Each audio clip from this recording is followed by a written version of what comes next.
Okay, this is for anybody who wants to get into generative computational parametric art away from CAD and start building in things like Grasshopper. I'm continuing my 1001 Scripts series, but this is the first of returning to the basics. What you're going to do is have your Rhino set like I just showed in the last video, open your Grasshopper and start on your canvas. And that's exactly what I'm going to do. You'll learn how to navigate in and out on this. You'll learn how to customize your eyes to what's going on here. There's a few things that you won't recognize. A lot of these letters won't be on your initial program, but you will have params, you will have maths, you will have sets. And what I'll say is just right-click on this bar and display as icons. Start adjusting your eyes to that container of a hexagon solid. Means it's a container, and it's a parameter. It'll hold things. This little sigma sign will mean maths are hidden within there. So when you click that, you get all these other tabs, of course, in here. You've got between parameters, maths, sets, vectors, curves people will start at recognizing, surfaces people will recognize, meshes people recognize, intersections you'll recognize, transformations you'll recognize, and display you'll recognize. And that's all you get with the basic Grasshopper, which is enough to start.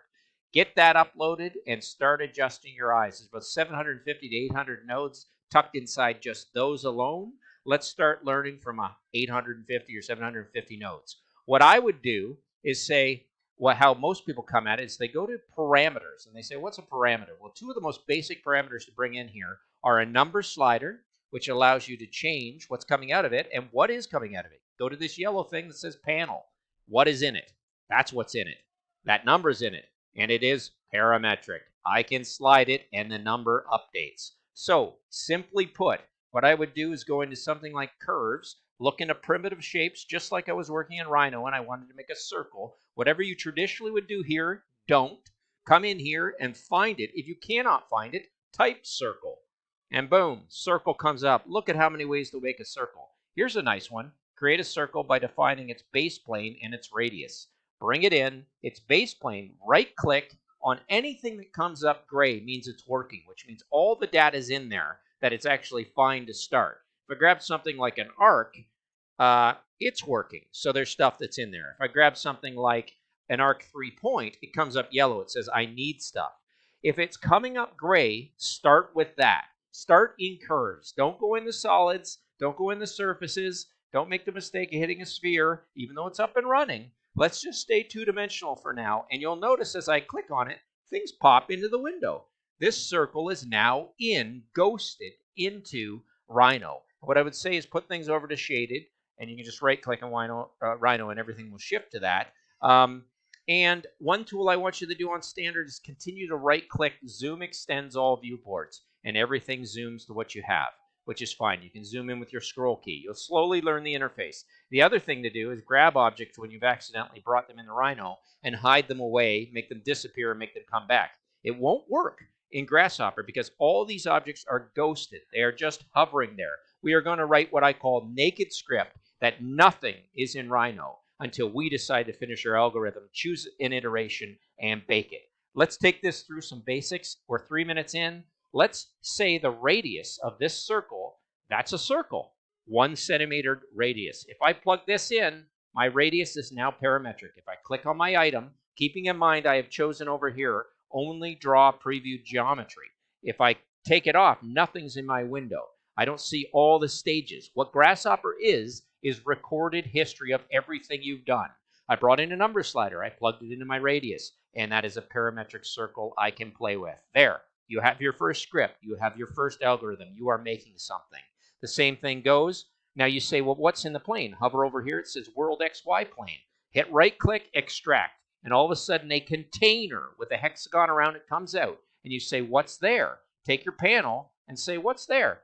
You write, it's a World XY plane. And you say, well, I know that possibly in vectors under planes, I could grab different planes. I could grab a vector plane of the, well, if that's coming up XY plane, what happens when I double click and hit YZ plane? Well, I get a choice. And now I can plug that in as a plane. And all of a sudden my circle's changed orientation. So here we go. Now what's great about this program, absolutely fantastic about this program, and to who's looking at it, is that circle's there. But if I plug in the other plane, XY plane, it flattens. But watch what I can do. Hold down Shift and double plug it in, and I have both circles. And there we go. You've now made a program that's pretty interesting. You've got your circles. You've got an arc that's defaulting to this arc. Could I use that in the script? If I don't want to and I still want to have it on my canvas, I right-click and hit Preview, and it'll turn it off. If I right-click and hit Disable, it'll turn it off completely, that it's not working, and it goes to a darker gray. But we want it to be enabled. We just don't want to be able to see it. And that's exactly what I'm going to do, Preview off. And then I can just keep going with this. If I want to take off View What's Selected, I'll see everything I've done to date. And I'll show you what happens there. But I'm going to leave it on only choosing what I'm selecting. So if I play with these sliders, I change that sphere. Now what happens if I make a circle here?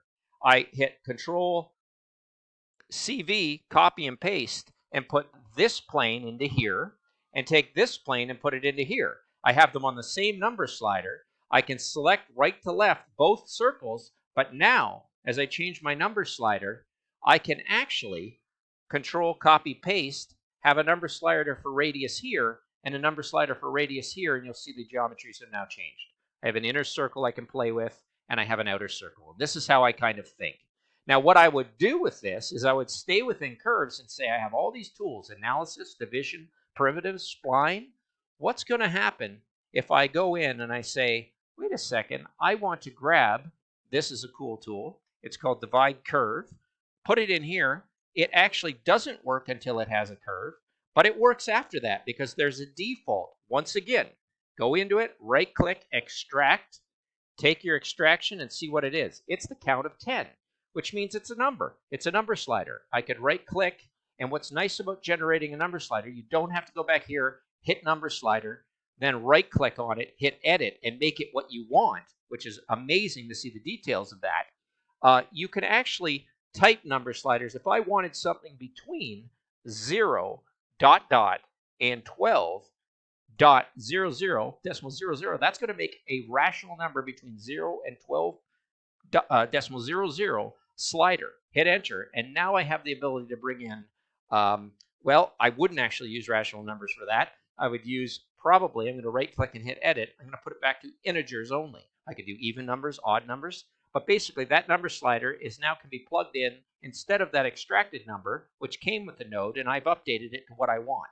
And what I have now, and this is where things get interesting in looking at panels, I can change that count of how many times I want that divided, and there are the points divided, select them all on that curve. And if I hit this, you'd see everything I've done. Now, I could also take that count, hold down Shift, and move this in here and have a count on both. What's amazing now is if you have your display on, and we're not running out of time. If I have it on draw icons, draw full names, and draw fancy wires, watch what happens to this data as I bring it out. And I take the points. It came out as a dashed line. It tells me I now am dealing in lists of lists. I not only have a list of items that have come out, this circle is a single entity looking at the lines. I have the divided points into 9 divided points, or 5, or 4, or 3, or whatever I want. And I have a list of lists. Now I have points that are grafted, one in one set, one in another, which means if I take certain tools in the sets, I love Explode Tree. Open it up, explode your tree. You can make more or less. It works. It has a warning if I take one of these off. Zoom in.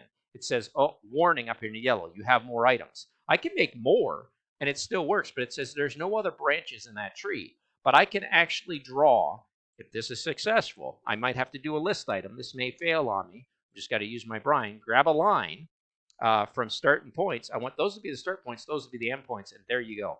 You've made a pretty interesting pattern between these two circles. You can see that I've actually drawn geometry in a line, and that's a curve.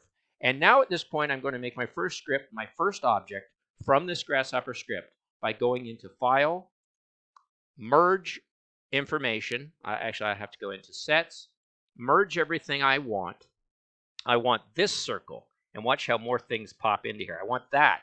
I want these lines, and I brought in a single item, and a list of items, which is actually, if we look at it, not a list of lists. It's a double line. It brings in a list, and it brought in those 6 lines I generated, starting its count at 0. Now that I have all these wonderful items, which will tell me exactly what they are, they happen to be a line, line, line, line, circle, circle. I can flatten that information. It really doesn't matter. I can put it into one list instead of having it is its lists of lists. I could graft it so everything is on its own list, which is amazing. So you start to read this data, and this is a little advanced, but we've written a script, and I'm at the 10-minute mark. I am going to go into my surfaces and use the pipe tool only. Take all my curves and put it in, and say, I have now piped these curves, and it's trying to do it at a huge radius 1. I'm going to type in the number slider 1.00 by double-clicking, and I have a slider in the radius now, and I will continue. I actually have my wire frame preview on and not my solid, so you want to make sure you have this red selected also along with this green. This will show everything in my script. This will show just what's selected, and now I have a script that I've finished. Whether I graph this or not, I could. It really wouldn't matter. Say I was doing different things with different colors on rendering mode. But basically, I choose that object, and I've made my first object that I did not have to make in Rhino. I can grab it and hit bake. I'm going to group everything. I just have common practice of doing that. I'm going to put it back in render. And here it is. I'm going to leave this script by not selecting anything. I can do a quick focus on all the script that's here. That's it. I'm going to bring that up and say that script's done. That's back to the basics. Right click and hit group. I get it nicely boxed in. I can grab everything but the final node and hit right click and say preview off. And now when I don't click this, I always just get that one selected. If I click this and I'm clicking out, I'll just get my rendering. That is baked into Rhino. That is a perfect item. And you have made it by your first script back to the basics. And to prove it, let's throw on a little fancy emap because we know we're going to take this in the stainless steel. We're going to select that object, hit enter, and there you go. And for fancy viewing purposes, turntable, the most basic thing you can do, and you can adjust the speed on that. Start that rolling, and this is where I like to have my two things up in Rhino. I can basically go in here and slide off this and have my layers and put that into a layer 1 and call it my wheel. I can go into my standard, but you do have to take off turntable. I'm going to put my face over here because I'm going to turn off my turntable for a second. I'm going to go to my standard, right click on zoom extends all. It's right in the middle of the script. Bring it in, and now I can balance that turntable. So let's just put it in. We are done. Our first back to the basic scripts to get people modeling in Rhino through Grasshopper. That is a generative parametric model that if I'm not happy with that form, I have total slider control over what shape that would be. You could have multiple points. And to show you that briefly, if I go in here and take this object, another reason to have visibility on, hide that object, go back into shaded mode, go back into here, see what you have as an object. That is a ghosted object that is totally controllable by the radius of the inner circle, the outer circle, and we're at 13.5 minutes. I can play with that. I can come in and change the amount of lines that are in there, and this is the ability to start to model without actually fabricating anything. And yes, it does put the hand of the artist through the computer, but not just as a mouse relationship. It actually makes us, I'm going to throw something in here, just a little extra, just to show when you get better at this, and this is just fun to do as a bonus. Grab a variable pipe, put your curve reparameterized into that pipe, and grab a range in the maths, or in the sets, and you're like, why is he doing this? I'm just going to show you the power of having fun with it. And then go in and grab a parameter of a input graph mapper, which is so fun. Grab yourself a sine, graph curve sine, and this is just all bonus. Put that into your radii, and there you go. You have a fully parametric model that you can have some real funk as we make this larger and smaller within Grasshopper. And you're like, how are those geometries with I'm just going to type in the number 2, and I'm not going to tell you why. I'm going to cap it with some rounded edges. How did I all of a sudden make a bunch of geometries like this from my other script? Well, that's for you to figure out, good friend Aaron. I hope you enjoy this. I'll make some fun scripts for you, and you can have parametric, awesome control, and probably never get back into the real world again when I'm done with you. Sorry to ruin you. But it is fun, and like I said, if Leonardo had this, if the Egyptians had this, they'd be using it. What a fun little script. Thanks for watching.